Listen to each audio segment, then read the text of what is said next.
Welcome to TJ nine news.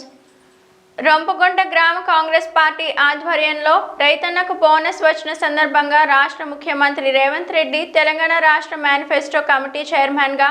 రైతుని రాజును చేయాలనే లక్ష్యంతో తెలంగాణ రైతన్న ముద్దు బిడ్డగా ఐటీ శాసనసభ వ్యవహారాల శాఖ మంత్రి శ్రీధర్ బాబు చిత్రపటాలకు కామాన్పూర్ మండల కాంగ్రెస్ నాయకులు పాలాభిషేకం చేశారు. ఏదైతే రైతన్నకు సన్నాలు వండించిన రైతన్నకు 500 క్వింటాల్కు 500 బోనస్ రావడంతో ఆనందోత్సాహంలో రొంపుకుంటా రైతన్నలు గౌరవ రాష్ట్ర ముఖ్యమంత్రి వర్యులు రేవంత్ రెడ్డి అదేవిధంగా మేనిఫెస్టో కమిటీ చైర్మన్గా ఉండి ప్రాంత నాయకుడిగా ఉండి రైతన్నకు బోనస్ ఇవ్వాలని ఆనాడు మేనిఫెస్టోలో పెట్టి ఈ ప్రాంతానికి పెద్ద దిక్కుగా ఉన్నటువంటి గౌరవ శ్రీధర్ బాబు గారికి పాలాభిషేకం కార్యక్రమానికి ఇక్కడికి విచ్చేసిన ప్రతి ఒక్కరికి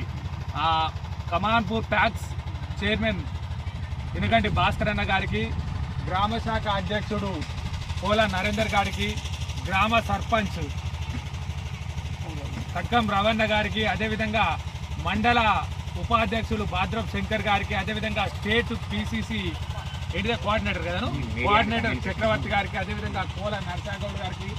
అదేవిధంగా గ్రామ ఉప సర్పంచ్ గారికి, ఇక్కడికున్న ప్రతి ఒక్కరికి పేరు పేరున కాంగ్రెస్ పార్టీ రైతాంగం తరఫున, అదేవిధంగా మాజీ అధ్యక్షుడు సీను కూడా